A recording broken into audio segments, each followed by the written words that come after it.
Hello and welcome to the next episode of The Healthy Business Leader. I'm joined today by Chris Redmond, who's sitting in Dubai. It looks a bit warmer than I am because I'm sitting here. It's about 17 degrees, which is not warm for Dubai, but quite warm for England. And he's the CEO of RedHolt. And what I like to do in these podcasts is let the individual introduce themselves because they do a much better job than me. So if you could tell us a bit more about what you do, that'd be really cool, Chris. Thank you. Of course. First of all, thank you, Cameron, for inviting me to do this. It's a pleasure. And I'm looking forward to the conversation that we'll have. So I'm Chris Redmond.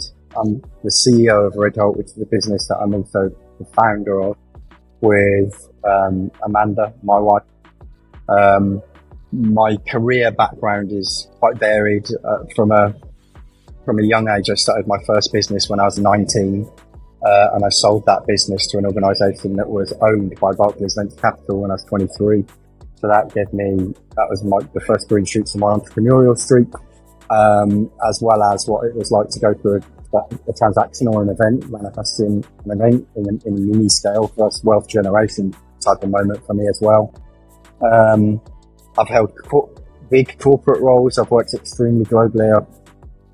We could talk over a beer in depth about some of the interesting anecdotes that I've got from working in the likes of Bogota, Caracas, Moscow, extensively across Europe and North America. So I class myself very much as a global citizen, although I'm very proud to be British. I think culturally and in terms of recognition of other languages and religions with a very wide horizon.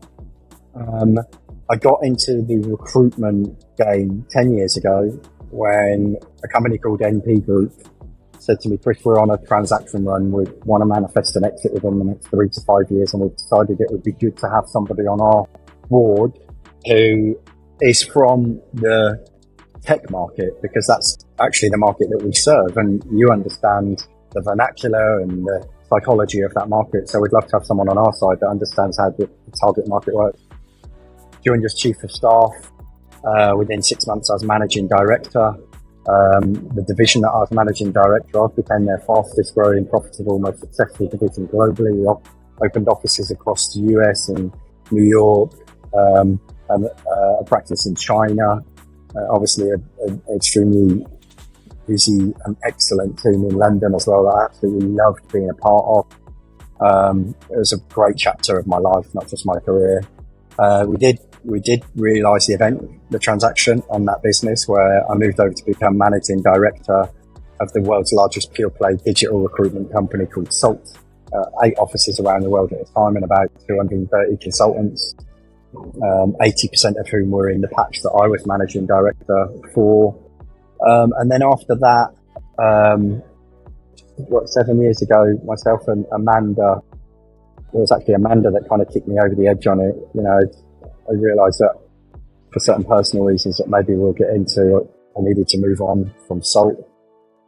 And I was receiving job offers from some extremely well-known names in the recruitment industry to go in and be CEO of existing entities, or the merge or blend of a number of distressed acquisitions that they wanted to build and then make into one company. I think at one point it was Amanda that actually said to me, when are you going to realise that all of these people want you to go and make more money for them?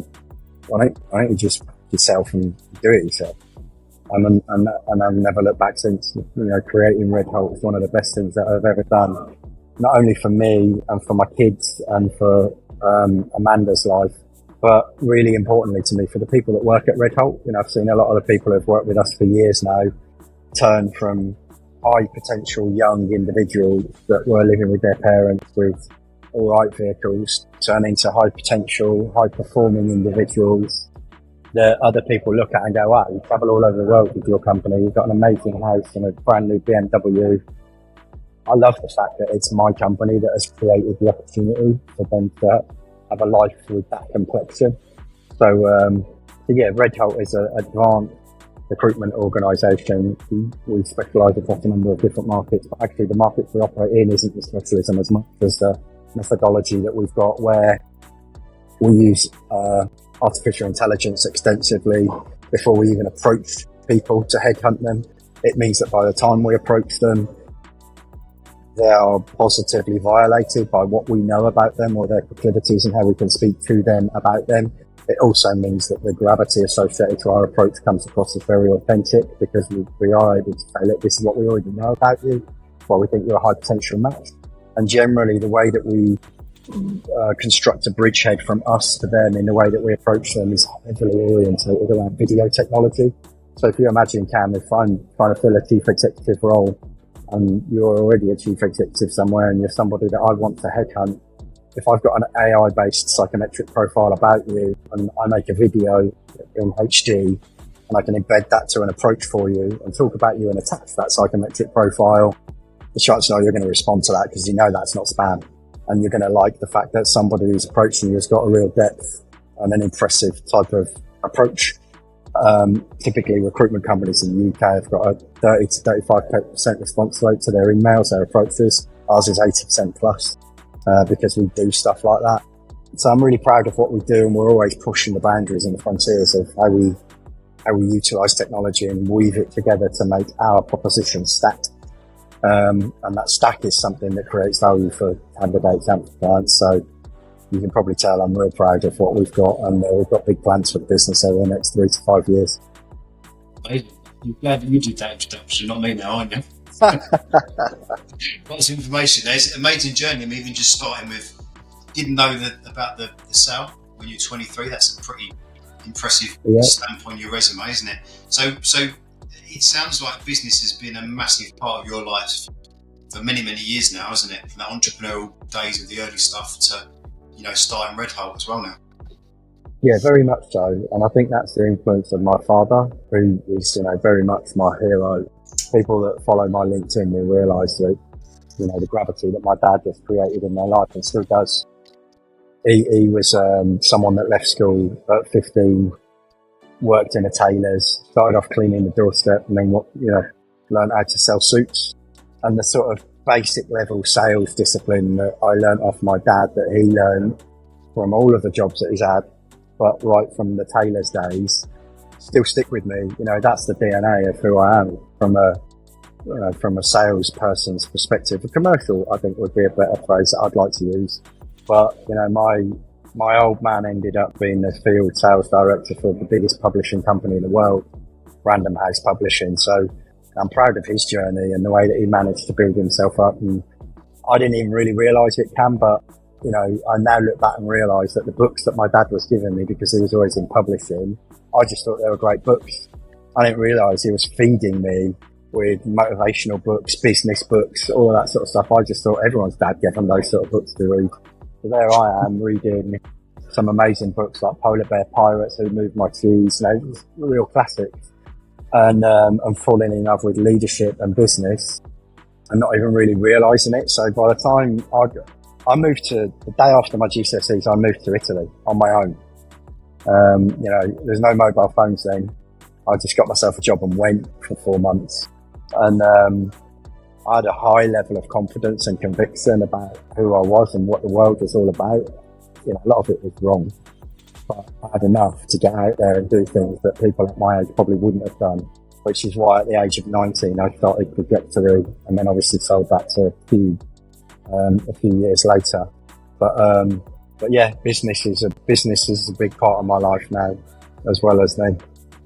What an incredible story that your dad was doing that. When did you kind of realise that, actually he was doing this on purpose? Probably a couple of years ago. Really? Okay. I think by the time, I was really lucky because my dad was a sales director and he used to go out for all of these dinners with authors and that sort of stuff.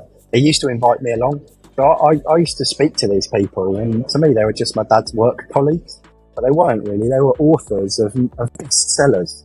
And there I was sitting there having dinner with these people, like in a scenario that my dad had engineered, where I was just like you do when you're 15, 16, 17, and then maybe even older, just downloading all of this stuff that these thought leaders, these spearheads were sharing, because that's what their life was all about at the time.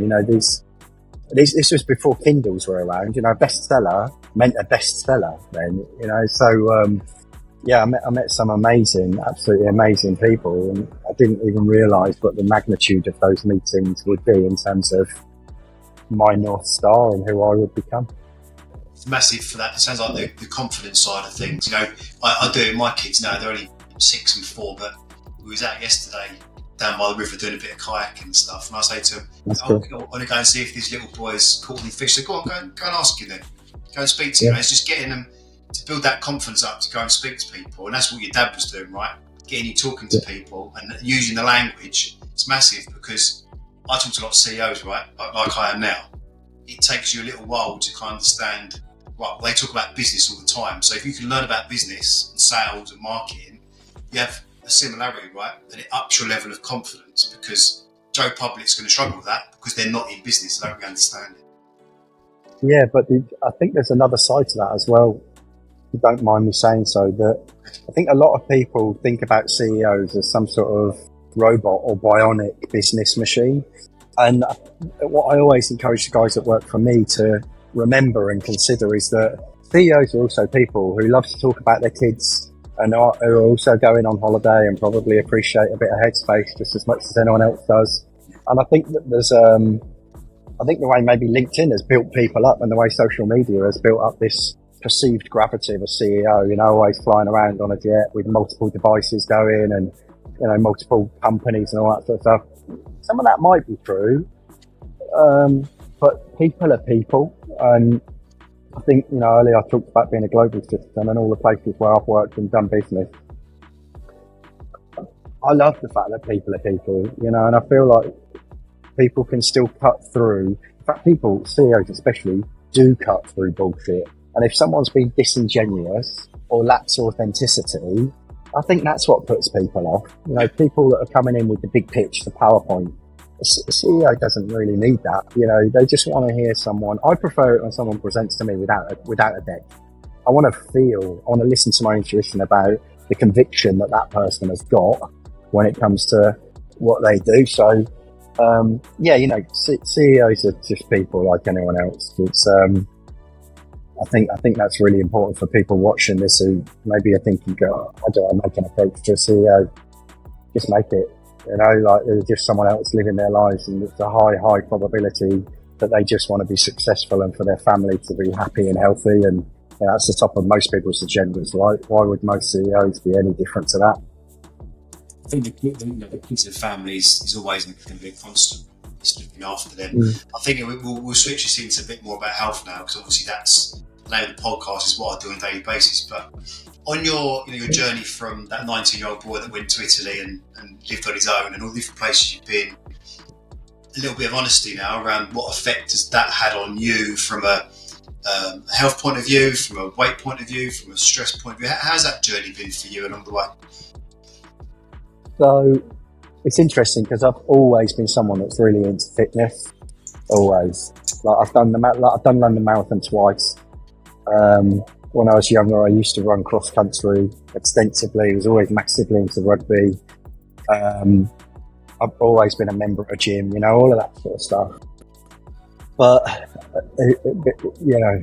being totally honest with you, it wasn't really my career that's affected my health that much. Probably did, like living on aeroplanes, not being as conscious of nutrition as I should have, definitely drinking too much.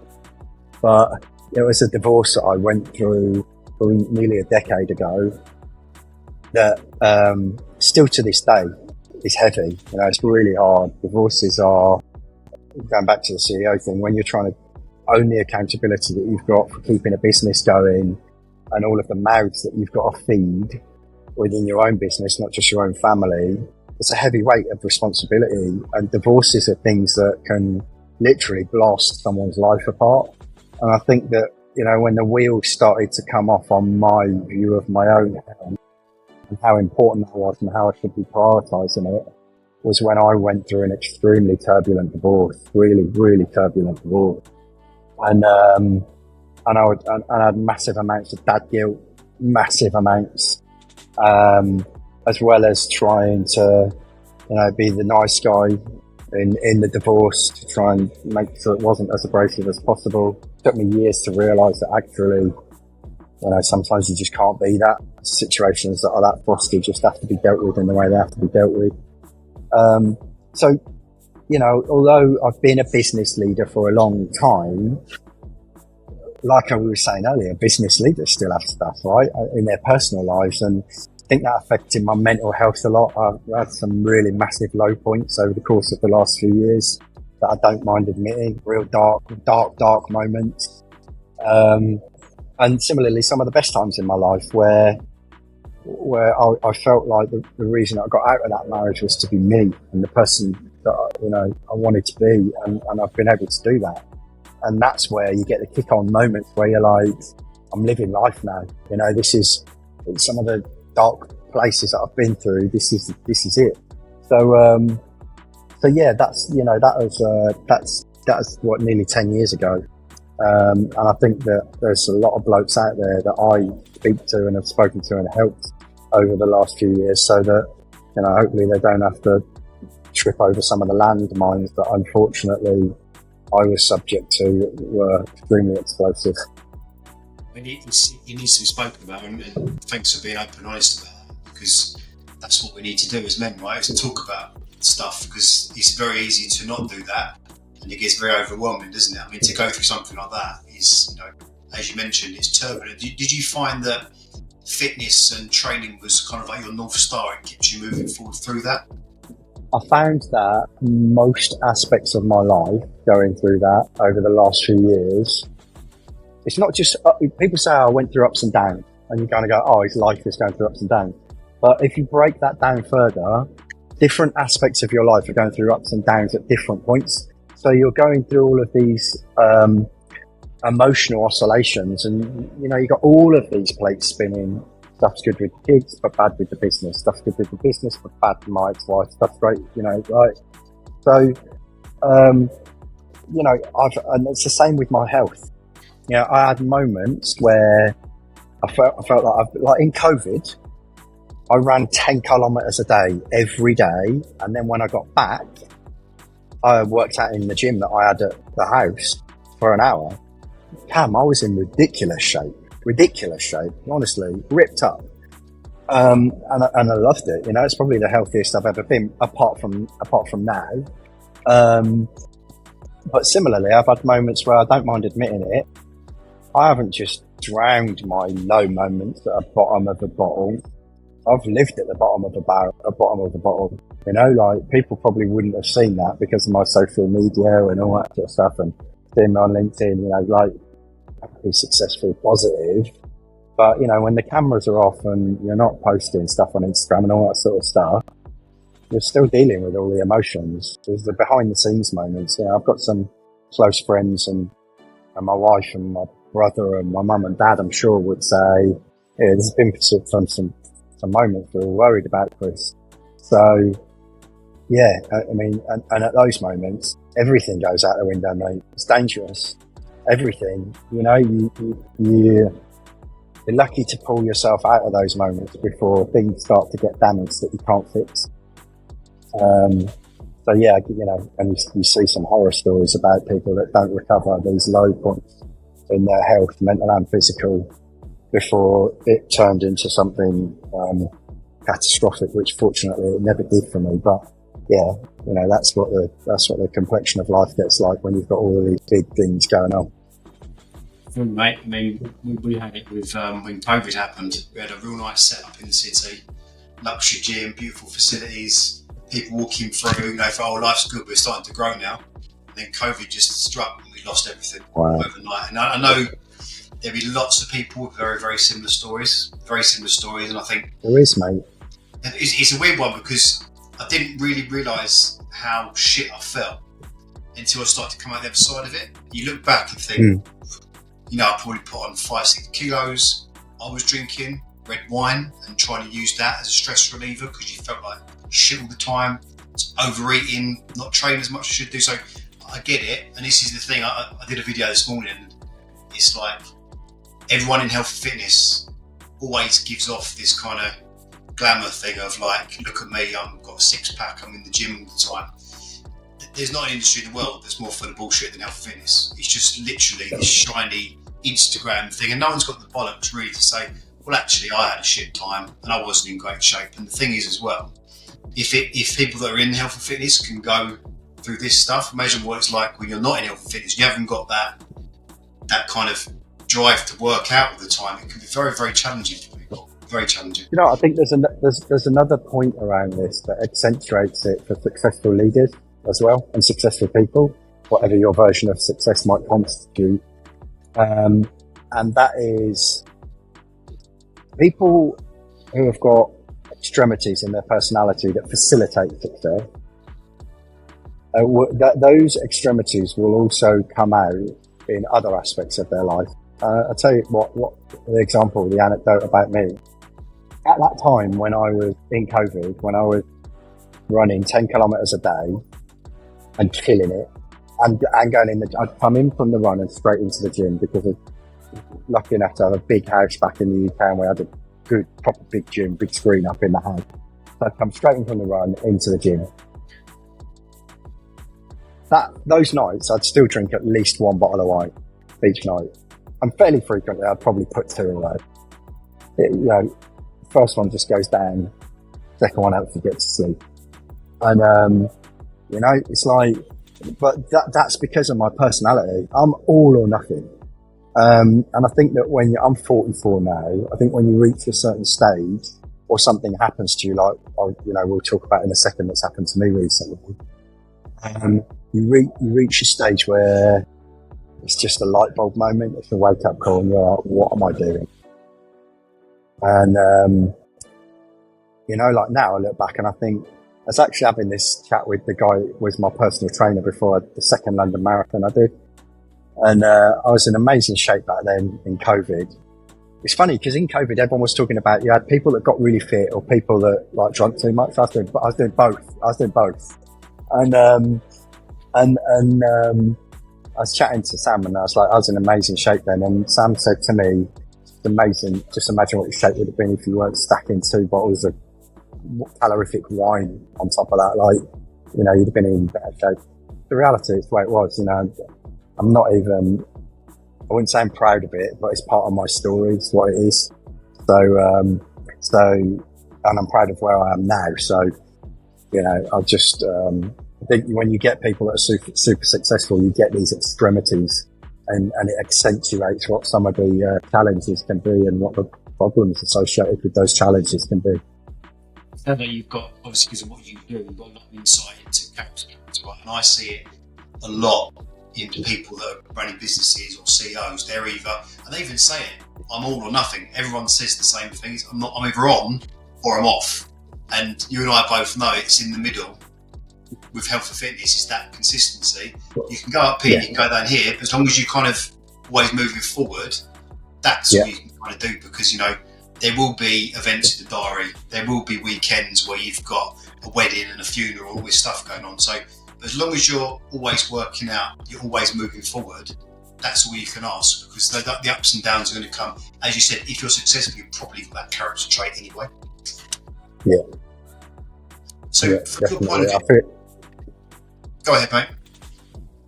I was going to say, I feel as though one of the other things about it is just people who are really busy get spooked by how the hell they're going to fit fitness in. I'm too busy. I've not got an hour to go to the gym. And, the philosophy that I've got on life that I've always had probably came from one of the meetings that I had with my dad and an author, is that one of the things that unites everyone on earth is that we've all got 24 hours a day. If each one of those hours was a gold coin, super successful people work out how to spend those coins so that they get a return. The one of those coins that could constitute the hour in the gym has actually got a very evident return in many ways. It's like wishing that you got into Bitcoin earlier when you're 70 and you realise that your heart's knackered because you should have invested earlier. That's the one gold coin a day that you should be spending in the gym. But, you live and learn. I feel like that's one of the things that spooks people, is the perception that you haven't got enough time. Well, no one's got enough time then, because you've got as much time as everybody else. You just made my new advert. There you go, mate. So from your point of view then, this is interesting, because what's nice with these conversations is when people kind of take it in a direction where they've kind of fixed the problem that they had, which you're basically telling us, right? So if there's people watching this that the busiest people in the world, because everyone is, right? What's the one thing that, or the two or three things that you do on a weekly basis which help you to fit the workouts in? What do you do? I try and make it part of my schedule. I've always done that. So when I was managing director at Salt, I used to live in Langdon in Essex, and the offices were in Waterloo. So I had to go to work, I had to travel to work. So what I used to do was I used to run from home to the station in Langdon, get the train into Fenchurch Street, and then I'd run over Tower Bridge, down, all the way down the river to Waterloo. I think it was probably like 5 or 6K run in total. And if I could, I'd do that in the evening. A lot of the time I'd be out for dinner. But if you do that every day and make it part of your schedule, actually you realise that what you'd have probably been doing for that whole journey is zombie scrolling across a number of different platforms, getting fatter, consuming your bacon sarnie on the way into work. And whereas you could have been making it part of your morning ritual, and I didn't have to go to the gym. All I went to the gym was, fortunately we had a gym next door to the office. So I used to run straight into the gym, I'd have a shower, get changed, 10 minutes later I'd be at my desk. So that's the first thing. I think the second thing is disarming this feeling that you can't be fit and do what you need to do. In this most recent chapter, I've definitely 100% proved that to myself. I've realised that the amount of calories that we take on board as modern day humans is ridiculous. It is ridiculous. We don't need it. Like the amount of calories that I took on board before the health check that I had. You know, I sort of think I thought I'm a big bloke. You know, I need it, and I like it. You know, a lot of those calories are either a beer or a nice meal or whatever. So whatever, you know, it's all right. You just, when you start looking back at those and doing it every single day, I realised why I had put on 30 kilograms over the course of the last 4 years or so. Mental. Yeah, and that's what I've lost in the course of the last 4 months. Wow. So, you know, that's point number one. Just kind of disarming what modern day life sort of subconsciously leads you towards doing. I'd be conscious of what you're putting in. I don't feel any less energy now when I'm consuming between 1,500 and 2,000 calories to what I felt like when I was putting probably 5,000. I don't. In fact, if anything, I feel better because I'm lighter, I'm more younger and that sort of stuff. And the other thing I think is exercise, right? And the relationship between physical exercise and mental health. Like, believe it or not, the weight that I've lost recently, the only exercise really associated to that until the last few weeks is walking. Like, you know, and I actually think that's a really good thing for senior leaders to do, because the number of, if I go on I've got a lap near where I live, right, and it goes around the Emirates golf course, and the full lap is 8 kilometres. 8 kilometres between 8 to 900 calories. It takes me about an hour and a quarter to do. And sometimes I do it twice, 16 kilometres. So I nearly do 2,000 calories, right? Net, it's not uncommon over the course of the last few months to have had a calorie deficit at the end of the day. Because if you're consuming, let's say 2,000, then doing a 2,000 calorie walk and just general life means you're going to burn 1,500 anyway, you're definitely going to be losing weight. You're going to be losing a serious amount of weight. But while I've been doing that walk, I've been doing conference calls, calling people that I wish I'd had more time to speak to, like my mum. I've been listening to podcasts, you know, and the accumulative sum every day of doing those things just puts you in a better place. It puts you in a better frame of mind. And you get to a point where you're like, this is where I want to be. You know, I'm actually getting to my best now. And it's not just because I look good or because I'm physically healthier. It's because that's helping my head and my heart get in a better place. It's been amazing, actually, Cam, over the last 4 months or so, to realise how much more calm I am. Everyone said it. My brother's like my best mate. And he's like, you're like a different person, mate. He said, I wouldn't say you were aggressive before, but it's made me feel like you were a more aggressive person because your fuse was a bit shorter. Like now I'm a lot more easygoing. I think that's probably got something to do with blood pressure. Right? I had 5.5 litres of visceral fat sitting on my internal organs. For someone of my body composition, with that between 2 and 2.5, and that comes from boozing. So all of that internal fat was putting pressure on my organs, making my blood pressure go higher, which is making various other bodily functions do things that they shouldn't be doing, insulin creation, etc. And I haven't got that pressure now, so it's not surprising really that I feel a lot more calm about when some shit happens or something's going on. I'm like, what am I going to do about this? Just approach it a bit differently. What I can see you lighting up. It's good to see. I can see you enjoying talking about it as well, because what you've done there is what a lot of people look at and go, "How am I ever going to do that?" So I think you come up with some absolute nuggets there. I think the walking thing is massive, because if you look at your day, and this is talk about business leader and they're extremely busy, which I get, and it's a genuine thing. Like they're literally getting up the train in the office, all that stuff, right? The walking element, as you've mentioned, conference calls, networking calls. There's all stuff that you can do while you walk. So you're kind of killing two birds with one stone, which is incredible. So what we normally say, I mean, you're smashing it 8K. A lot of people won't want to do that, but even them hitting 7,500 steps through the day by getting up for half an hour during the day and doing a call is a game changer, because suddenly you're moving 5 times a week when you weren't moving at all, which makes a big difference. Yeah, totally. Do you know, there's another saying that I say to a lot of my guys, and equally applicable as it is to them when I'm using that example, as it is to exercise. Doing something is 100% more than doing nothing. So even if you only go out and do 1K, 1 kilometre, 100% more than nothing. And I don't think people should beat them up about not being able to do the amount of exercise that you might have liked to have done. That's just life. But do something. It's give to yourself the opportunity to do something, because it's when it's too late, it's too late. That was the wake up call that I had in the medical that I went for, and it's changed my life. What did the doctor say? So let me give you the backstory of why I went for the medical first of all. There's a guy called David Singleton out here in Dubai. David's a good friend of mine. Life has delivered us on paths that ended up converging. And I had started doing one of my things, which is going out for a 5K run. This is when I was 100 kilograms. 2 or 3 times a week, and I put it on LinkedIn that I'd done it and all that sort of stuff. And David picked up on it. David's in his early to mid 50s. David picked up on it and he's like, "I'll come for a run with you one day. We'll do it."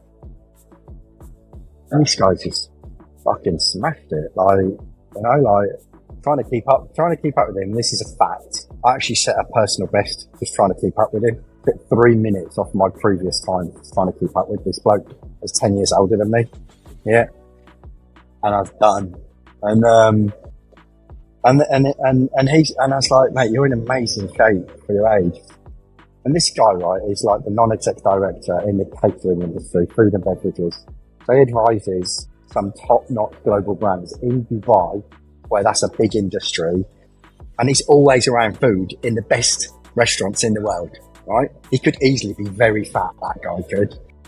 But he's not. He looks like a former SAS drill sergeant. He's lean. I'm not talking about muscles bulging out everywhere, but you look at him, you're like, fit as a butcher's dog, that bloke. And he said to me, "Chris, I went for a medical 10 years ago, and they told me I was a heart attack, walking heart attack, waiting to happen. So I've got stuff in order, and I started doing X, Y, Z." He was like, "You should go and see them. They're in Dubai." A guy called Sean Penny at a place called the Badaya Clinic. And it was probably a couple of months I sat on it. And eventually I just thought, I tell you what it was, I realised I was waking up in the morning and feeling down. I was just getting, when you're going to beach clubs and all that sort of stuff here in Dubai, it's not a cool look, especially feeling like that. And I was just getting down and not even really wanting to get out of bed. And that's not me. I've never been like that in my life. At a point really where my business is successful and, got brilliant relationships and everything is good, but I'm like waking up in the morning feeling like can't be bothered to get up. I'll stay in bed for another 10 minutes. I've never been like that. Never been like that, Cameron.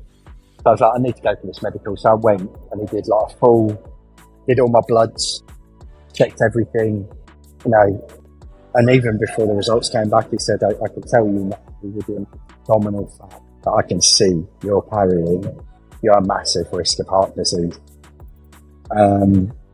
He did a check. He said to me, Chris, you've got the heart of a 55-year-old and you're 44. You know, you're at risk of this, you're at risk of that, you're pre-diabetic. The amount you're drinking is unhealthy. You've got all this visceral fat sitting on your organs. The amount of different chemicals, forgive me, Cam, I can't remember what the names for them were. It's like you've effectively got a form of blood rust in your blood. He said, if I were you, he literally said this. He said, if I were you, I'd go straight from here to a blood donor centre and I'd donate blood. Because when you bloodlet, your bone marrow has to work and it helps. He said, anybody that doesn't donate blood once every 3 months or 6 months, absolutely start doing it. Give your bone marrow the best chance to do what it's supposed to do and refresh your white blood cells that only hold your blood in your body. So I never thought of that. It's obvious, I know that. I'm not stupid. It's just never happened. And so yeah, anyway, you know, like, just got onto it, just started. It was the kick that I needed. Stop drinking beer, stop drinking wine. Whenever I'm not alcohol free, whenever I do have a drink now, I only drink vodka. Eating a lot less when it comes to my calorie intake.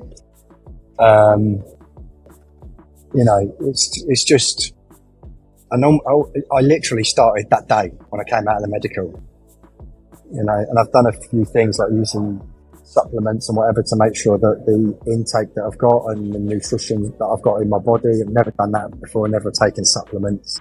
So I'm pretty religious about that now, like just thinking about the chemical composition of what I'm putting into my body and what my body needs. In fact, I've become a bit obsessive about that. But they're just things I never thought of before. And I think a lot of people don't think of them, but they don't require a lot of intellectual horsepower to actually start thinking about them. You know, it's just shock. I hear that a lot, but they go and have a checkup, and it's like you need to sort yourself out. Yeah. And it's brilliant if people take action before that point, but sometimes you need a doctor to go, you need to sort yourself out because you're going to have a heart attack. Oh, I needed it. The thing is, I know, right? I can be a very headstrong, egotistical person, and that's part of what you see again in the composition of high-performing people. I've seen it with people that work for me, and I'm big enough and ugly enough now to recognise that trait of myself, especially when I've been younger. But I think once you get a bit of humility about that characteristic, you know when to turn it off and when to turn it on. Like you turn it on when you need to be a business spearhead and get stuff done and be brave and all that sort of stuff. Turn it off when you're thinking about your own health. You know, that's when you don't need to be egotistical. Yeah, you know. Be vulnerable. Don't need to do that. Be vulnerable. It's the perfect way to describe it. Yeah, realise you are vulnerable. You're just human. Yeah.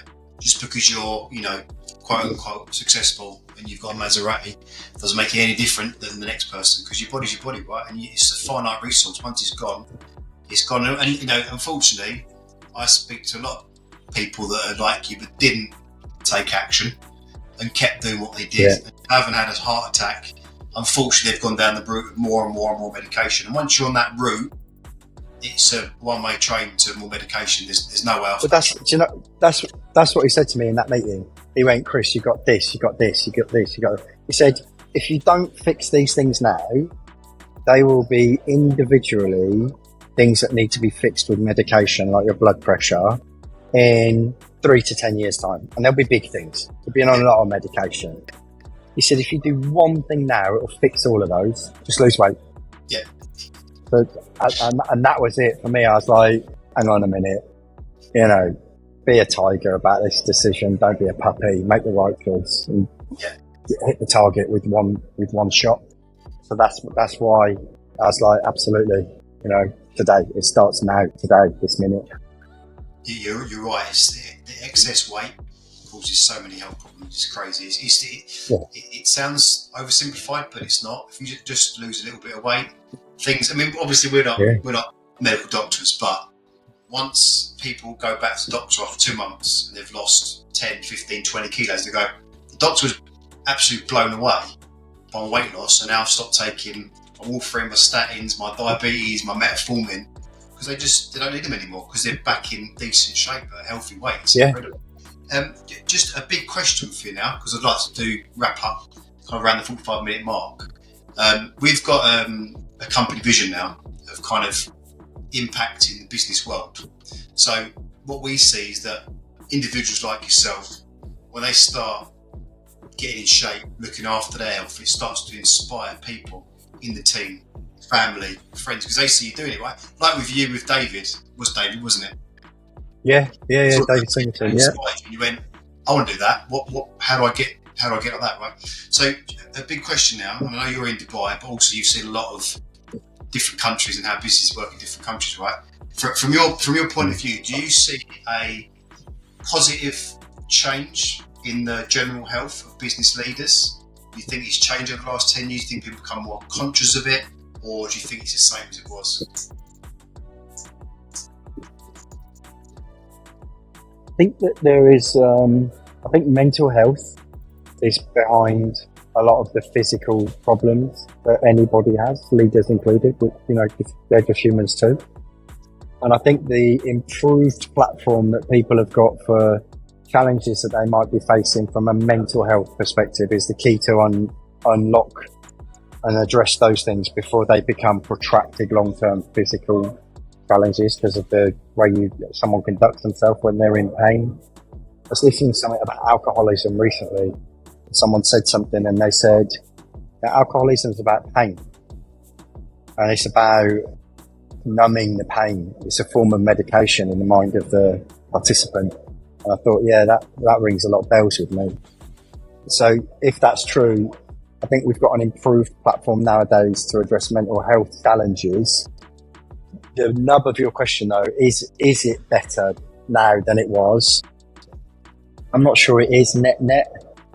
I do see a lot of leaders that are in amazing shape, but I also see a lot of leaders that are not.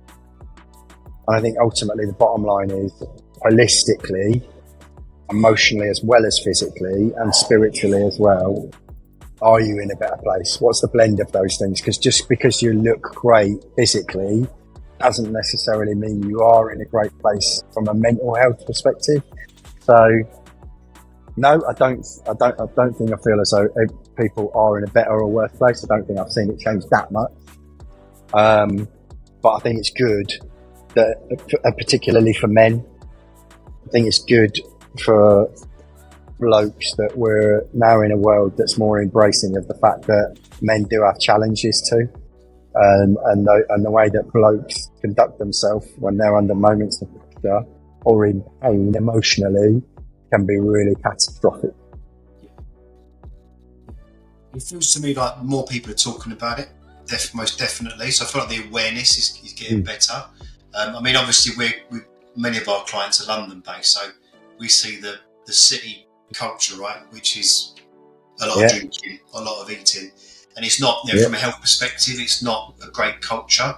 I see insurance and finance being back in the kind of dark ages in general when it comes to that side of things. We see people like companies that are in tech more so, getting more into kind of, initiatives for their staff, trainers coming in, more healthy eating, that side of things. So I feel there's more awareness around it. And obviously, we this is what we do, right? So it's interesting to get your take on it and see, what the next 10 years could look like. Yeah, well, I don't know if this is the right thing to say or not, but I think one of the problems with the city is the abundance and availability of drugs. And I think that a lot of people don't realise how it's not just kids going out to nightclubs that do drugs. And I think that can affect a lot of professionals as well, especially in that city lifestyle where these people are making a lot of money. And it's a very glamorous lifestyle, and there's a lot of pressure. So, that's a third point on the wheel where that's a slightly more sensitive one to talk about, but it's there. It's definitely there, whether people want to admit it or not. And it ain't just kids doing it. It goes right up to the top of the chain, and people are of an age that might feel shocking to a lot of people. So, I feel like London is a really, really high pressure place to be. Really high pressure, and there's a lot of temptations in London where that affect people. Yeah. So yeah, I'm glad that I don't live there anymore, if I'm totally honest with you. Yeah, so I suppose from a cultural point of view, Dubai doesn't have that, right? Or nowhere near as much, not as prevalent. I assume. No. Yeah, exactly. Exactly. Look, at the end of the day, you're always going to get criminal activity, right? Especially when it comes to that sort of thing. But I've never been exposed to any of those sort of situations in Dubai, and everyone that I speak to has got a healthy fear of that sort of thing. And actually, they're really glad that that's the case, me included. Yeah. So, but yeah, there's definitely 100% in Dubai. There's much more focus on fitness, health, positivity, all of those sort of things. And it's almost infectious. It's like when you're around positive people, when you're around healthy people, you don't have to go very far in Dubai before someone jogs past you, even in the heat. Like yesterday, it's 43 degrees here, and I saw someone out running. Not in the city though. It's just what you do. The last night I went out for an 8 kilometre walk, it was 35 degrees, at night, and I loved it. So yeah, anyway, mate, it's interesting. You get the mood music in different geographic locations is different. That affects the people in each one of those vicinities differently, depending on where they are emotionally and mentally. I think the city's a project, right? So it's a project. I think there's, it's a big conversation. I think what we're trying to do, is, have an impact as best we can to try and, those people at the top of the tree. If you can start to get those guys to change, that will have a positive impact on the teams underneath them, their families and society. 100%. So that for us, and we've seen it many times, once you start affecting that person, senior executives see it, and then the team see it, and it starts to trickle down. So we'll keep chipping away. I've had that. I've had that in my personal life, over the last few months with me. Like one of my best friends here, I won't name him, but he actually sent me a message. He's lost a bit of timber, and I saw him for the first time in a few months at the weekend. I was like, mate, you're looking good, how's it go? And he sent me a text message this morning that I really appreciated. He was like, mate, you're part of the inspiration from me wanting to get on it and start getting fitter. Same age as me, exactly the same age as me. Big rugby type of guy, loves to drink, very sociable. But I told him about my medical, and what they said to me. I think he's a bit like, so now he's following the trend, which is brilliant. It's nice to feel as though you can have that sort of influence on people's lives that makes them healthier for their families. Makes it worth it, right? Makes you want to get up and get on that treadmill in the morning. Oh, mate, I woke up this morning and I was like, this is where I'm supposed to be.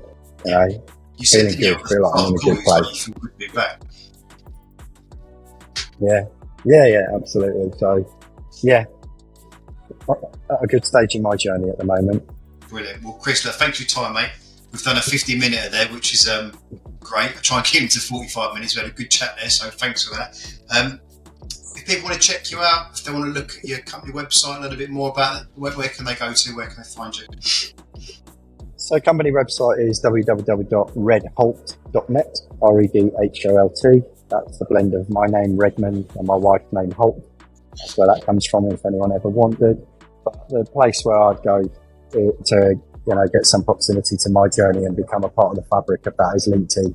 I'm extremely open on LinkedIn, extremely active, and hopefully extremely approachable. So if anybody does want to drop me a message and go, mate, I'd love a chat to you. I'm a big believer in the philosophy of if you do good, you get good. So if there's anybody listening to this thinking, I'd love a chat to that bloke, then don't be reticent to reach out. I'd love to help you. Fantastic. That's genuine, because that was me too, right? I reached out to you and then we started chatting, and here we are sitting on the podcast, so case in point. Yeah, absolutely. Well, look, on the final note from me, Cam, I think what you're doing is awesome. And, I think you're part of a push among a community of individuals, senior leaders that know they need the type of service that you guys offer. It's just about managing to arrest their attention for long enough and let them know what the consequences probably are of not getting on board. Because I think once someone appreciates what that cost is, if they're worried about whatever the cost of your services is going to be, it pales into insignificance in terms of the cost of the route that they might be going down. So keep up the good work, mate. I think it's brilliant. Appreciate it. Thanks for your time again, Chris, and we'll catch up soon. Pleasure. Thanks.